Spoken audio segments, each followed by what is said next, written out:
Hi. Now I am going to discuss on banker-customer relationship, a topic of banking law and negotiable instruments, a subject of fourth semester 3 years LLB course. I think it's unit 3, banker-customer relationship. Now we have already, in the introductory chapter, we have already discussed about the definitions of various definitions on banking. And who is a banker? A banker is a person who in the ordinary course of his business honors the checks drawn upon him by persons from and for whom he receives money on current accounts. This is what the definition I have given or we have discussed, and that is the definition of Dr. H.L. Hart. And when we proceed to the definition of Sheldon, we find it in the following words. The function of receiving money from his customers and repaying it by honoring their checks as and when required is a function above all the other functions which distinguishes a banking function from other kind of function or business. And we have also referred to Crowther. A banker is a dealer in debt, his own and other people's. Then we have referred to Section 5 Clause 1 Clause C of the Banking Regulation Act 1949, which defines banking as accepting for the purpose of lending or investment of deposits of money from the public and repayable on demand or otherwise and withdrawable by check, draft, order or otherwise. So I think nearly 5 or 6 definitions we have referred to as to what we mean by the term banker. And in the very Banking Regulation Act, Section 5, it speaks or it reads, it defines banking as acceptance for the purpose of lending or investment of deposits of money from whom? From the customers. And it is required to be when it is acceptance for the purpose of lending or investment of deposits of money from the public, which is repayable on demand or otherwise and withdrawable by check, draft, order or otherwise. Banker accept the deposits from the public, and banker accept with the deposits accepted from the public. A banker carries on his main banking business, that is lending or investment. Whatever the money that is deposited to the banker, that is always withdrawable or repayable to the customer in the approved forms. That is what is required. Dr. H.L. Hart or Section 5 or Crowther's definition holds good. But now, after having referred to the definitions of banker or banking, we should know the definitions of customer. Who is a customer? There are definitions. John Paget view, to constitute a customer, there must be some recognizable course of action, or there must be recognizable course of or habit of dealings in the nature of regular banking business. What is that regular banking business? We all know regular banking business constitutes like acceptance of money and lending, acceptance of deposits and lending of such money. And in order to constitute any person as a customer, then there must be some recognizable course or habit of dealings in the nature of regular banking business, is what Sir John Paget's definition means. So therefore, in order that a person to be a customer of the bank, 2 conditions should be there according to the definition of John Paget. And the first condition is with reference to duration. That is, there must be some recognizable course or habit of dealings between the person who is called the customer and the banker. What is that duration? Simply opening the account is not enough according to this. And you must maintain and you must ensure that the account is operational for a considerable course of time. And after opening the account, if the account is not at all operated, and on account of this, since it is not been operated for a duration, just it has been opened and account is existing, it is not enough for constituting a person as a customer of the bank. Therefore, duration theory insists on dealings between the customer and the bank for some duration of period, and if that duration of period is not complied with, and if it is not existing or present, then it will not constitute that person as a customer, is what the first condition says. But the same condition discarded or rejected later, and it is enough for the relationship of the banker and customer begins as soon as the account is opened, is what the conclusion. And the second condition of Paget's definition is that regular banking business. What is that regular banking business? The transactions of the dealings between that person, in bracket you can add customer, and the bank must be in the nature of regular banking business. That is, dealings or transactions between the person and the bank must be regular banking transactions and not casual transactions. Examples of regular banking transactions are acceptance and repayment of deposits and lending of funds. A casual, paying of, you go to the bank so as to, pay for life insurance corporation or electricity bills or, water bills or purchase of some draft or traveler's checks, etc. These are all, casual transactions that can be, had by any person even without having an account. But for a person to be constituted as a customer, he must have some account with the bank.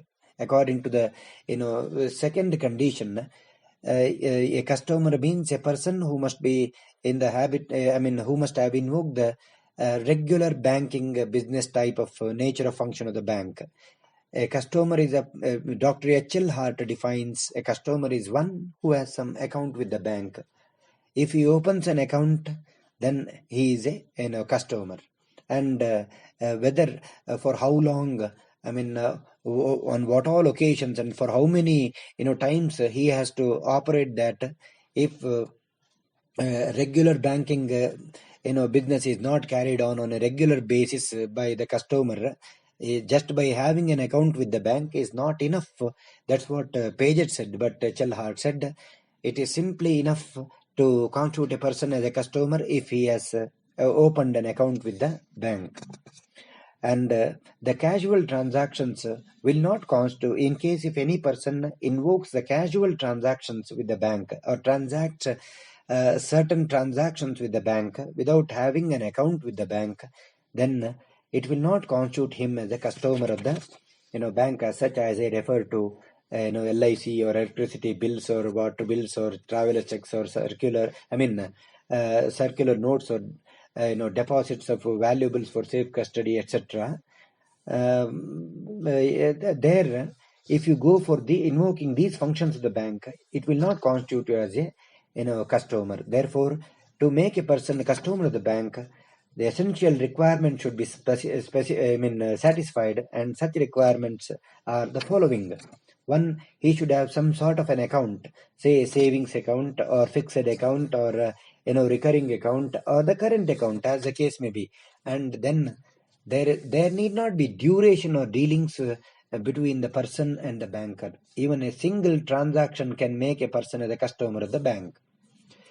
There is no need of a frequency of transactions between the customer and the bank so as to make that person as a customer of the bank. Frequency of the transactions as required in the definition of John Paget is not at all required. The frequency of transaction between the two is anticipated, but it is not insisted upon to make the person as a customer. The dealings between the banker and the customer should be that of banking nature and not casual nature.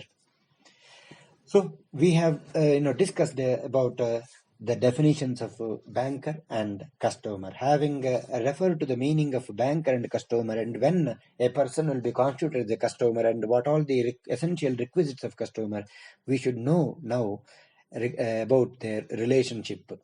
The relationship between banker and customer may be divided into two types. They are general relationship and subsidiary relationship. It is very interesting.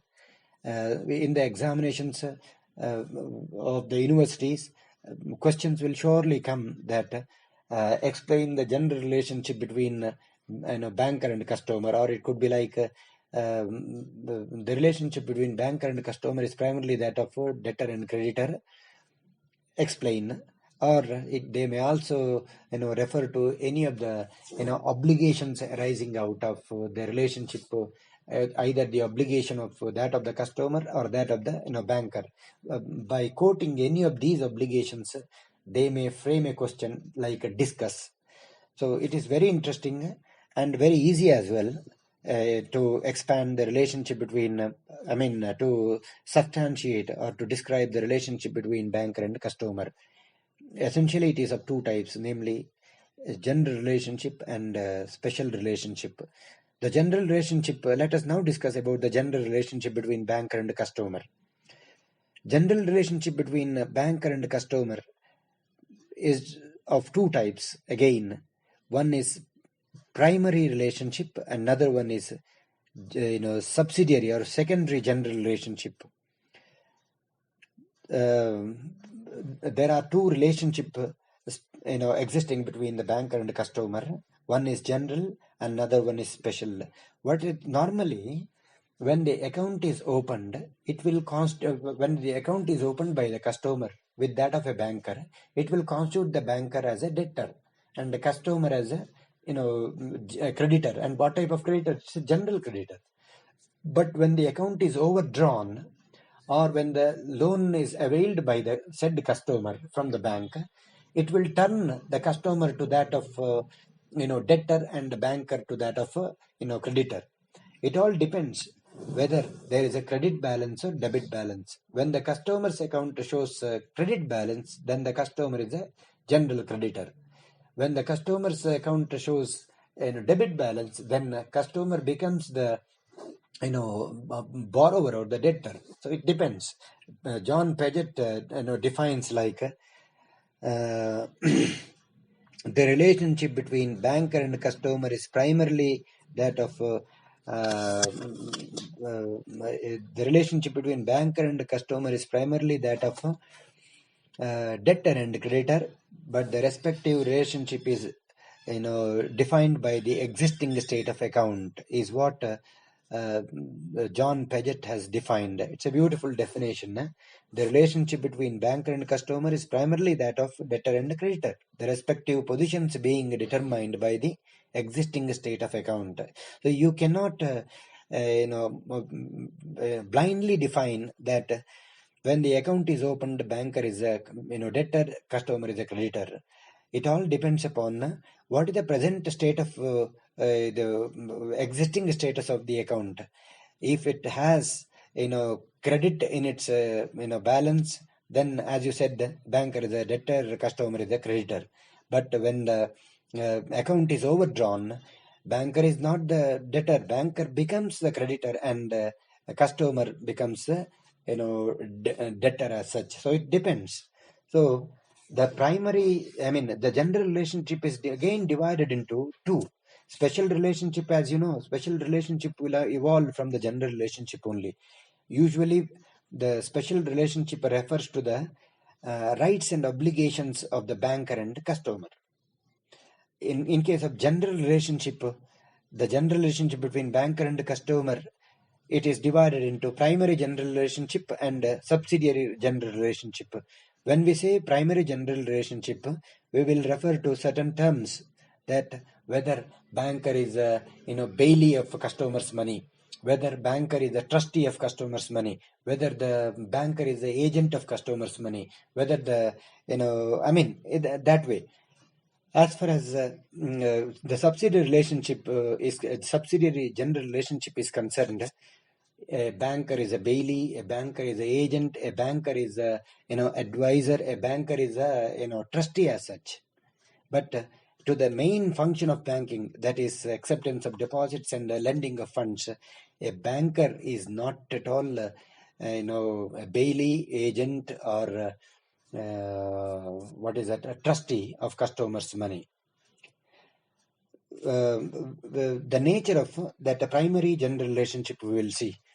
When a banker receives deposits of money from the customer, he is neither a bailee, nor a trustee, nor a agent, but he is only a debtor. As John Paget puts it in these lines, the relationship between banker and customer is primarily that of the debtor and creditor, the respective positions being determined by the existing state of account. To say that money is deposited with a banker is likely to cause misapprehension.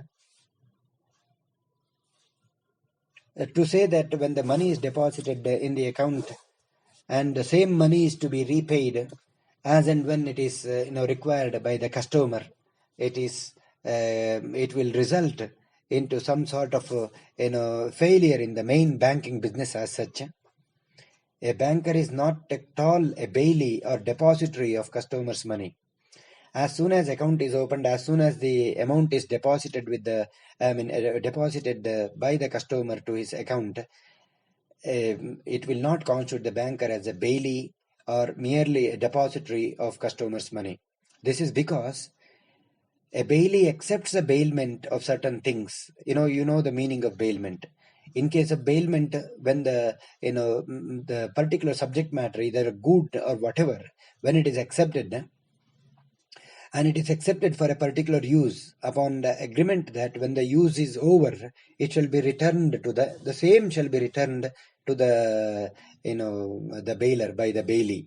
And if any damage is caused, then the bailee is liable for those damages. It is not so. A banker is not the bailee of customers' money. He is not expected to return the same money or same coin that is deposited by the customer to his account. But no doubt he is expected to repay as and when it is wanted by the customer during the business hours. He is expected to repay them. He should allow the withdrawal. He will repay the amount deposited. Not only he will repay the amount deposited, he will also pay him the interest in respect to the deposits which the customers have made. But he is not at all expected to repay or return the same money or identical money. If that is done, then he cannot run his main banking business, that is lending of funds, and earn income for himself from the money deposited by the customer. So therefore, what is expected is that a banker is not a bailee or depository of customer of money. He is only expected to return to the customer when it is wanted by the customer. He is expected to return equivalent to value and not the same money as such. Therefore, a banker is not bailee. Banker is not even a trustee of customers' money. When the money is deposited to the account, when the money is deposited by the customer to his account, the banker is at liberty to administer that money. Banker is at liberty to apply that money for carrying on his main banking business. He may lend, he may invest. He is not bound by any of the instructions of the customer. A banker is not a trustee of customers' money. This is because a trustee is required to use the trust money in accordance with the trust deed. But a banker is not bound to use the money in accordance with the customers. The banker is not bound to use the money for customers' benefit. He uses the money for bank's benefit. When the bank is benefited, obviously it would benefit the customer. There is an obligation on the part of the banker is to return the money with the interest, which banker will do, and customer, while depositing the money, either while opening any sort of account, whether it is savings account or fixed account or some other form of account, a customer cannot instruct as far as the main banking business is concerned. As far as the main primary general relationship is concerned, a customer cannot be the beneficiary, and the banker cannot be the trustee for the banker to apply the said money for the customers benefit as such. The banker is at liberty to administer the money for carrying out his main banking functions. and he is not bound by the customer as such. Then again, banker is not even the agent in respect of customer's money. When the banker accepts the deposits of money from the customer, he is not an agent to the customer. This is because the agent is bound to act according to the instructions of the principal while investing the principal's money. And he should render the accounts to the principal, etc., etc. But a banker is neither required to invest the customer's money according to the instructions of the customer, nor is he bound to render any account for everything he does with the customer's money. Again, he is not required to return the customer all the incomes he earns from the use of customer's money. No, he is expected to return only his money along with the agreed rate of interest and nothing beyond. The banker may earn more, which in the case of a normal agency, agent is bound to disclose to the principal of whatever earnings that he has, and he is bound to disclose to the principal in good faith. If he earns extra, he will have to return to the principal. It's what the obligation of the agent towards the principal in normal agent principal relationship. But it is not so. A banker is not the agent that way. He is at liberty to use the money, and he is not bound by the instructions of the customer as far as general, main bank, the primary general relationship is concerned. That is, in case of primary general relationship, Paget defines that relationship with the banker is primarily that of the debtor and the creditor. When he becomes a debtor, when an account is opened and money is deposited into the account, with that money, banker can apply that money for either any form of lending or investment, and where it is to be applied upon, etc. He is not bound. He is not the agent of the customer, so as to constitute the customer as the principal. He is not bound by any restrictions or any instructions of the customer as such. He is not even bound to render any account with regard to his investment or with regard to his lending.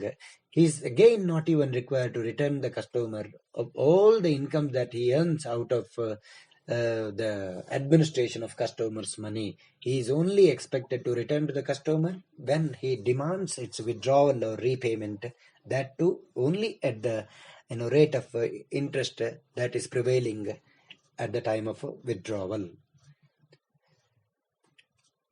as in the case of savings bank. But in the case of FD or any other RD, it will be at the rate agreed between the parties at the time of opening. And in the case of current, as such, there is no rate of interest admissible to be paid. Then, when we have seen that in the case of primary general relationship, a banker is neither a bailee nor a agent nor a trustee, but a banker is a privileged, honored, and a dignified debtor. When we know that the banker is only a debtor in respect of customers' money, what kind of a debtor he is? Whether he is an ordinary debtor, whether it is a debt, whatever amount of money that is deposited by the customer to an account opened, whether it will constitute the banker as a ordinary debtor, and moreover, whether it is a deposit or debt. It is a deposit. Whatever the amount, whatever money which is deposited by the customer with the banker to his account means to the customer's account, as you know that it will constitute the relationship between the two as a banker, customer, debtor, creditor. But it is in the strict sense, it is not a debt, but it is used by a dignified word, deposit. It is not to be called as a bankers borrowing from the customer. As we know, when an account is opened with the banker, it will constitute the banker as a debtor and make the customer as a creditor. But bankers borrowing from the customer by acceptance of deposit will make him a debtor, though, but it will be, it is used by a dignified name as deposit and not the debt. So banker is a debtor debtor of borrowing from debtor on account of borrowings from the customer in view of a primary general relationship functions, that is acceptance of deposits. So it is to be called by a different name, a dignified name like deposit as such. What are the unique features of that banker customer relationship, debtor creditor? Banker is a, let us now deal with that, but the debtor creditor relationship with the banker and customer has certain unique features. They are: one, the banker is a privileged or honored or dignified debtor. No doubt, in spite of banker being a creditor when he holds a customer's deposit, but he is a privileged or dignified debtor. He is a privileged or dignified debtor for the following reasons. Namely, when the banker, though a banker's borrowing from a customer is nothing but a debt, it is given a dignified term, deposit. Generally, for borrowing money, debtor goes to the creditor. Now you have designated the banker as a debtor and the customer as a creditor. When the banker being the creditor and customer being the creditor, usually it is the borrower should go to borrow the money to the creditor, but it is not so. It is reverse. That is why banker is a dignified debtor. And moreover, when he is being a dignified debtor, whatever amount borrowed is not debt, it is called deposit. Therefore, in the case of a bank deposit, it is a creditor, it is a customer, it is the depositor goes to the debtor, that is the banker, for giving the amount, that is the deposit. Again, a debtor is required to repay the debt on his own accord, generally, in the case of debtor-creditor relationship. But in the case of a banker-customer debtor-creditor relationship, a banker need not repay the deposit to the depositor, that is to the customer, on his own accord. He will repay the deposit only when there is an express demand in writing in the requisite form by the customer for the repayment of money. Unless there is an the demand in the proper form is made by the customer in the by complying with the essential conditions for making the repayment, there is no need for the banker to repay the money that is deposited by the customer. A banker cannot be asked by the customer to repay the deposit at a place of customer's choice. It has to be at the bank's branch only, and it has to be at the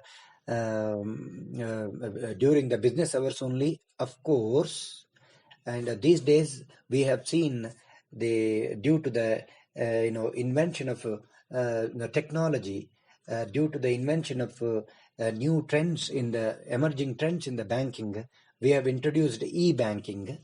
As such, there is ATM, there is RTGS, there is NEFT.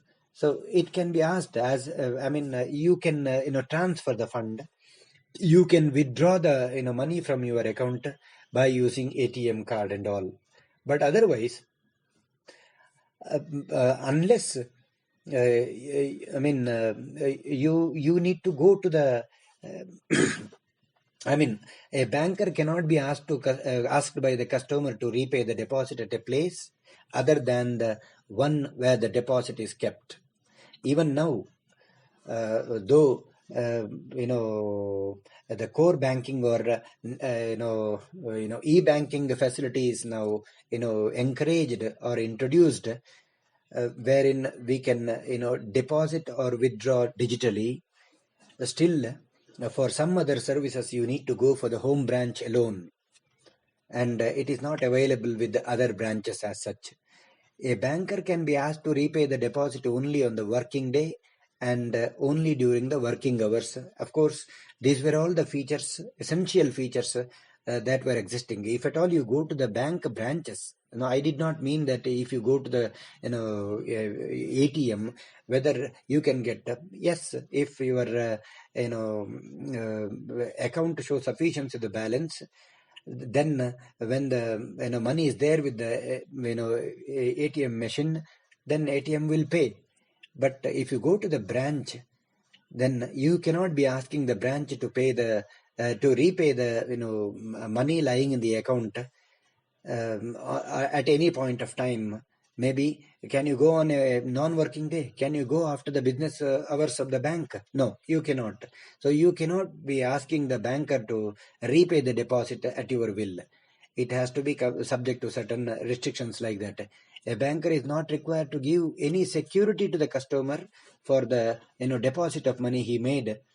Of course, today you know that there is one act called Deposit Insurance and Credit Guarantee Corporation of India Act. As per that act, up to 2020 March, all the deposits up to the extent of 1 lakh was guaranteed. But now since April 1, 2020 onwards, it is guaranteed up to the amount of 5 lakhs. If at all any account of yours showing 5 lakhs and more balance, then up to the extent of 5 lakhs, if the bank goes to liquidation, your account up to the limit of 5 lakhs is guaranteed.